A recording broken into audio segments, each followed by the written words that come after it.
Emily Carter lived a simple life, full of routines that many would find mundane.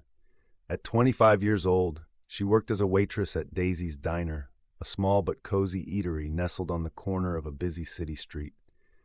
Emily wasn't wealthy, but she was rich in kindness. Her radiant smile greeted every customer who walked through the door, from the grumpy old man who always ordered black coffee to the young family with 3 noisy kids who spilled more food than they ate. Emily's life was far from easy. Her parents had passed away when she was in her teens, leaving her to take care of her younger brother, Jake. He was now 19 and attending college on a partial scholarship, but the bills were piling up. Emily took pride in making ends meet, even if it meant long hours and aching feet. She'd never complain. She knew her sacrifices were helping Jake build a better future. Daisy's Diner had a charm of its own. The aroma of freshly brewed coffee mixed with the scent of buttery pancakes created a welcoming atmosphere. The walls were adorned with faded pictures of the diner's glory days, and the jukebox in the corner played soft tunes that seemed to transport people to a simpler time. Emily loved working there, even if Mr. Grayson, the diner's owner, was difficult to please. He was a stern man in his 50s, more concerned with the diner's profits than the warmth it brought to the community. It was a chilly November morning when Emily first noticed the homeless man sitting outside the diner. He was slumped against the brick wall, his tattered coat barely enough to keep the biting wind at bay. His face was gaunt, his hands trembling as he clutched a cardboard sign that simply read, "Hungry and cold, please help." Emily felt her heart sink. She'd seen homeless people before. Living in the city made it impossible not to. But something about this man struck her differently. The breakfast rush began, and Emily busied herself with orders. She darted between tables, balancing trays of food and refilling coffee cups with practiced ease. Yet her eyes kept drifting toward the man outside. Customers came and went, some sparing him a glance, others avoiding his gaze altogether. Emily couldn't shake the feeling that she needed to do something.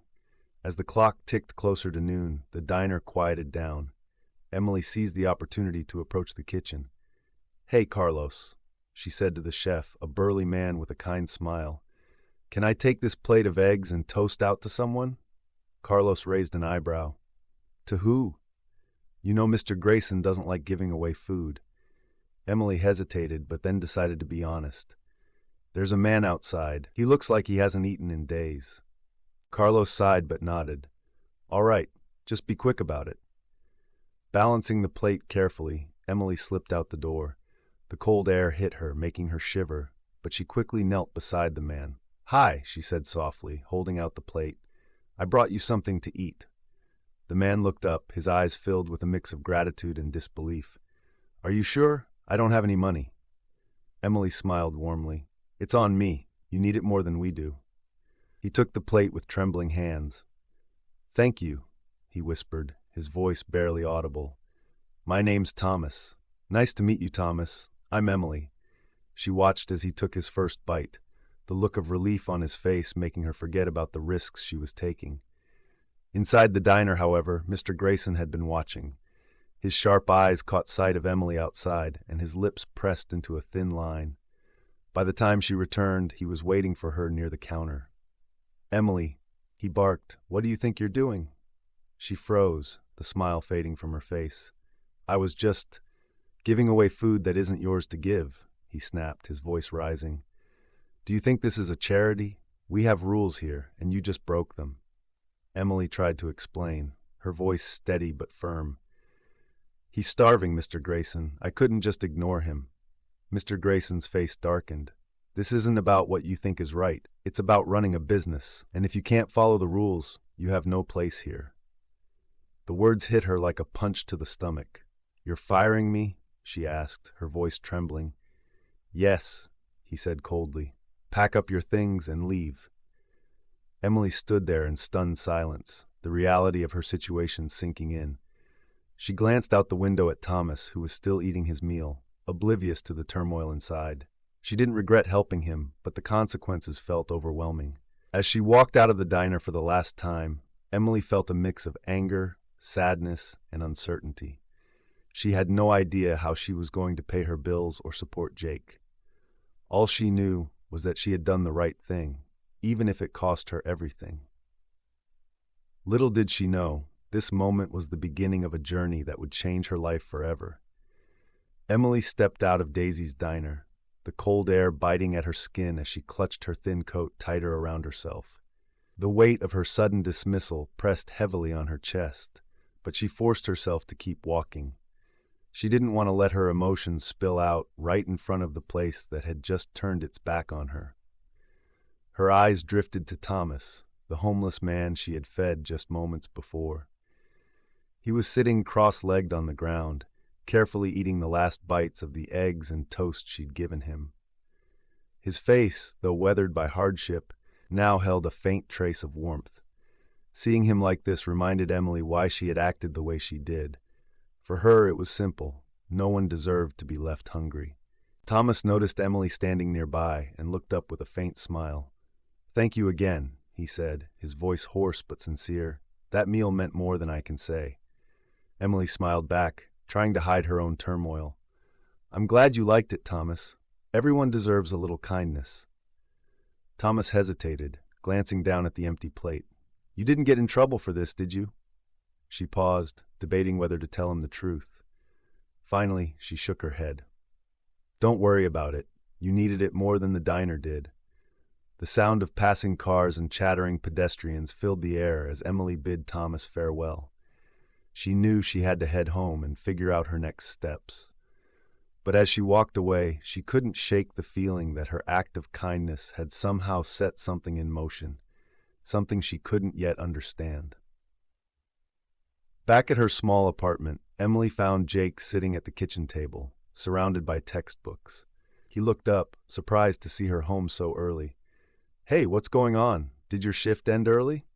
Emily hesitated, then sat down across from him. I got fired." Jake's eyes widened. "What? Why?" She explained the incident at the diner, from feeding Thomas to the argument with Mr. Grayson.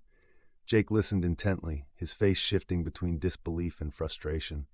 "That's ridiculous. You were just helping someone. How can they fire you for that?"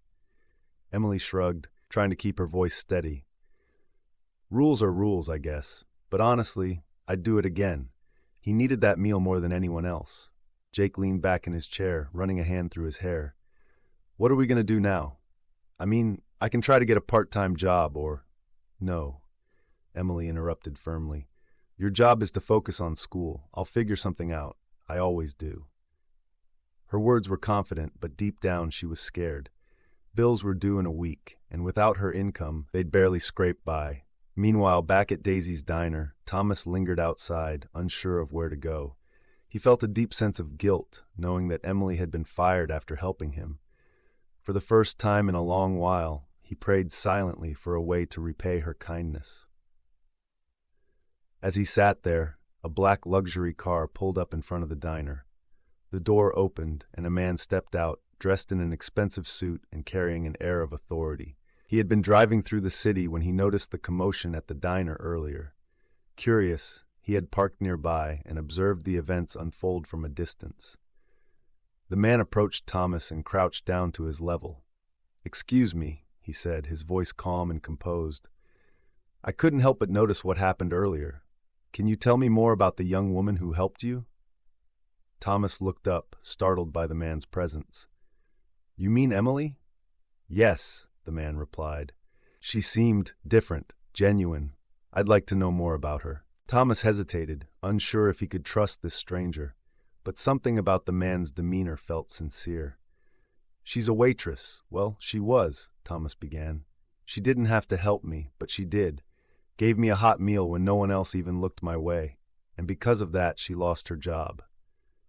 The man nodded thoughtfully, his sharp eyes glinting with interest. "Where does she live?" Thomas frowned. "Why do you want to know?"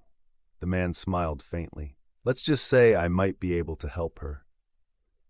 Back at Emily's apartment, she sat by the window, gazing out at the city lights.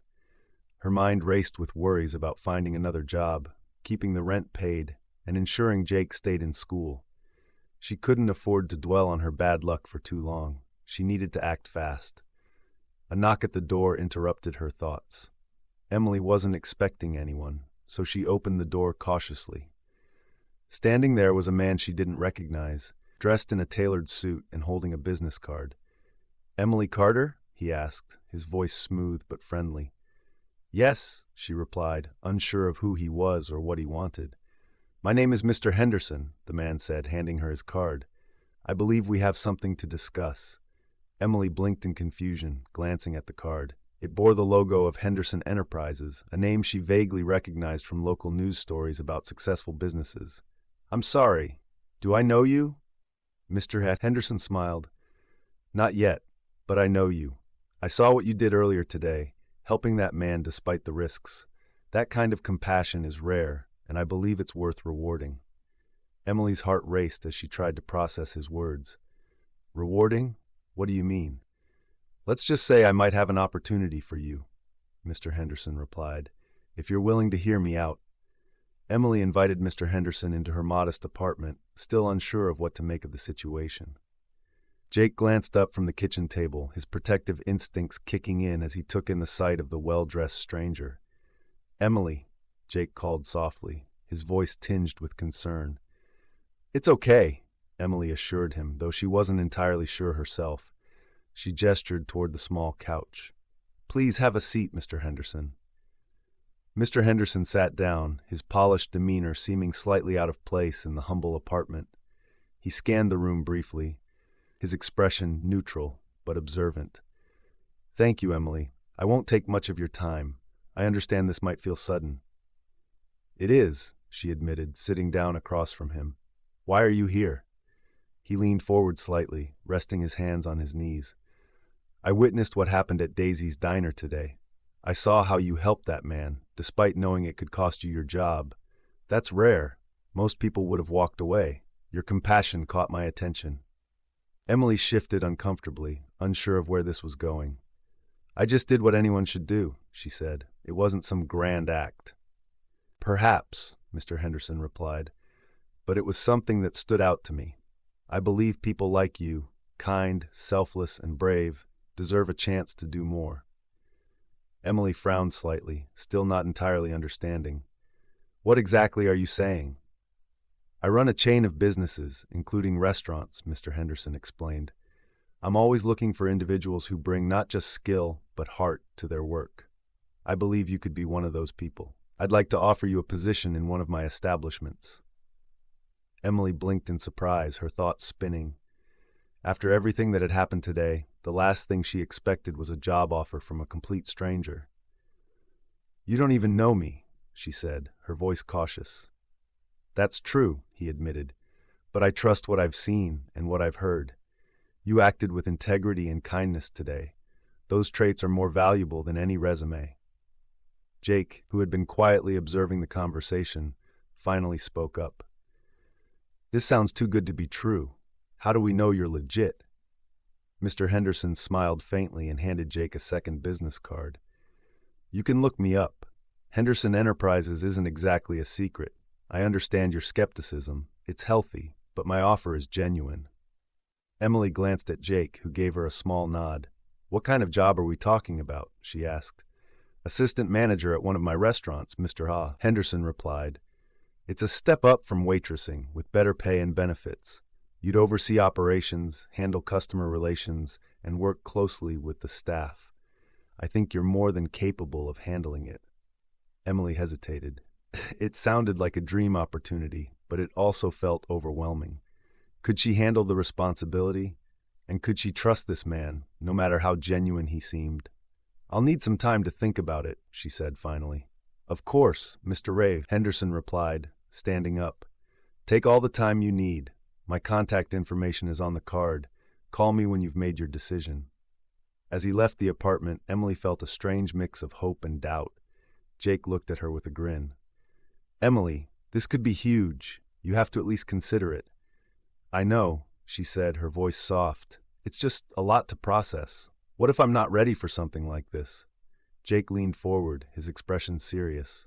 "Emily, you've been managing this household by yourself for years. If anyone can do this, it's you." His words gave her a small boost of confidence, but the fear of failure still lingered. She decided to sleep on it, hoping clarity would come with the morning. Meanwhile, Thomas sat on the same corner where Emily had found him earlier, replaying the day's events in his mind. He still felt guilty knowing she had been fired because of him. As the sun began to set, he spotted a group of teenagers walking down the street. They were laughing and joking, but their eyes locked on him with a mix of mockery and disdain. "Hey, look at this guy," one of them sneered. "Bet he's just another bum who doesn't want to work." Thomas tried to ignore them, but the words stung. He thought about the life he had before, working as an accountant, living in a modest but comfortable home, spending weekends with his family. It had all fallen apart after he lost his job and couldn't keep up with the bills. His wife had left, taking their daughter with her, and the spiral had been too steep to climb out of. The group eventually moved on, leaving Thomas alone with his thoughts. He resolved to make things right, not just for himself, but for Emily. She had given him hope when he had none, and he couldn't let her sacrifice go to waste. The next day, Emily woke up early, determined to clear her mind. She went for a walk, letting the crisp morning air wake her up fully. As she passed the spot near the diner, she saw Thomas sitting there, looking deep in thought. "Thomas," she called out, walking over to him. He looked up and smiled faintly. "Emily, I didn't think I'd see you again." "I wanted to check on you," she said, sitting down beside him. "How are you holding up?" Thomas hesitated, then said, "Better, thanks to you. But I've been thinking, you lost your job because of me, and I can't let that slide. I need to find a way to make it right."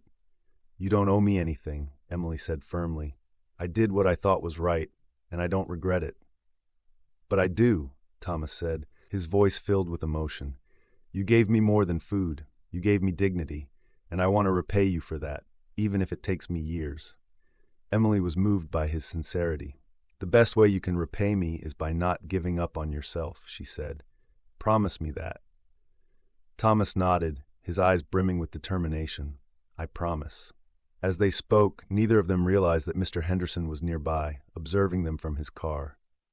He watched the exchange with a thoughtful expression, convinced more than ever that Emily was someone special. Emily spent the entire day thinking about Mr. Henderson's offer. It felt like a lifeline thrown to her in a stormy sea, yet doubts continued to tug at her. What if she wasn't good enough? What if she failed? That evening, she sat down with Jake again. They shared a modest dinner of pasta, and Jake broke the silence first. "Have you decided yet?" Emily shook her head, twirling her fork absent-mindedly. "It's a big risk, Jake. What if I mess up? This isn't just waitressing anymore. It's managing people, handling problems. I've never done anything like that." Jake leaned forward, his voice steady and supportive. "Emily, you've been doing more than managing for years. You've kept this family together. You've sacrificed so much for me, and now it's time for you to take a chance for yourself. You've earned this." Her brother's words struck a chord. She realized she couldn't let fear hold her back. With a deep breath, she picked up Mr. Henderson's card and dialed his number. The next morning, she found herself in the sleek offices of Henderson Enterprises. Mr. Henderson greeted her warmly and wasted no time showing her around the restaurant he had in mind, a bustling establishment called Maple Grove Cafe. The place was larger and more polished than Daisy's Diner, but it still had a warm, welcoming vibe that Emily immediately liked. "This would be your base," Mr. Henderson explained. "It won't be easy at first, but I believe you'll adapt quickly. The staff will look to you for guidance, and I'll be here to support you as well." Emily nodded, the nervous flutter in her stomach slowly giving way to excitement. "I'll do my best," she promised. The first few weeks were a whirlwind. Emily threw herself into learning everything she could about managing the cafe. There were challenges, of course, handling difficult customers, dealing with a few skeptical employees, and managing inventory, but she tackled each issue with the same determination that had carried her through life so far. One evening, as she closed up the cafe, she thought about how much had changed in such a short time. She felt proud of herself, though she couldn't shake the thought of Thomas. She hadn't seen him since their last conversation and hoped he was doing okay. While Emily adjusted to her new role, Thomas had begun his own transformation. True to his promise, he started looking for work and found a temporary position as a janitor at a community center. It wasn't much, but it was a start. The people at the community center treated him with kindness and respect, which helped rebuild his shattered confidence. For the first time in years, Thomas felt like he had a purpose again. One afternoon, while cleaning the center's lobby, he overheard a conversation about a job fair happening nearby. Encouraged by his coworkers, he decided to attend. With the little money he had saved, he bought a second-hand suit and polished it as best as he could. At the job fair, Thomas was nervous but determined. He approached several booths, handing out his resume and explaining his past experience. One employer, a small accounting firm, took an interest in his story and offered him an interview. A week later, Thomas got the job. The position was entry-level, but it marked a turning point in his life.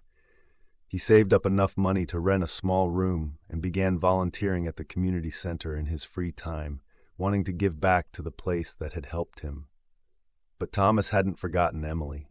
He often thought about her and wondered how she was doing. He vowed to find her someday and thank her properly. One Friday evening, Emily was closing up the cafe when she heard a familiar voice. "Emily?" She turned around to see Thomas standing in the doorway, looking healthier and more put together than she had ever seen him. His suit was neatly pressed, and his eyes sparkled with gratitude. "Thomas," she exclaimed, rushing over to him. "It's so good to see you. How are you?" "I'm doing much better," he said, smiling. "And it's all thanks to you. I wanted to find you sooner, but I had to get my life back on track first." Emily was thrilled to hear his story. They sat down, and Thomas shared everything: the community center, the job fair, and his new position at the accounting firm. "You inspired me, Emily," he said. "You believed in me when no one else did. I can never thank you enough for that." She shook her head. "You did the hard work, Thomas. I just gave you a little push." As they talked, Mr. Henderson walked in, having stopped by to check on the cafe. He immediately recognized Thomas from the diner incident and was pleasantly surprised to see him doing so well. The three of them shared a heartfelt conversation, and by the end of the evening, Mr. Henderson offered Thomas a part-time role at Henderson Enterprises, helping with community outreach programs. Thomas accepted gratefully, seeing it as another opportunity to grow and help others in need. Months passed, and life took a positive turn for both Emily and Thomas. Emily thrived in her role as assistant manager, earning the respect of her staff and even helping implement new initiatives to support the local community. Thomas balanced his accounting job and his part-time role at Henderson Enterprises, using his own story to inspire others struggling to rebuild their lives. One sunny afternoon, Emily and Thomas stood outside Maple Grove Cafe, watching a group of volunteers distribute meals to the homeless. It was a program Emily had started with Mr. Henderson's support, and it had already made a significant impact in the area. "You've come a long way," Thomas said, smiling at Emily. "So have you," she replied. "I guess we both needed a little push." They shared a laugh, knowing how far they'd come since that fateful day at Daisy's diner. As the sun set, Emily felt a deep sense of fulfillment. Her journey had been anything but easy, but it had led her to this moment, a life filled with purpose, surrounded by people who cared, and she wouldn't trade it for anything. That's the story, friends. I hope you enjoyed it. It was a pleasure sharing it with you all. Don't forget to comment below and let me know where you're watching from. It's always fun to see the global reach of these stories. And if you haven't already, please hit that subscribe button for more amazing stories, tips, and tricks. Thank you for watching, and I'll see you in the next one. Bye.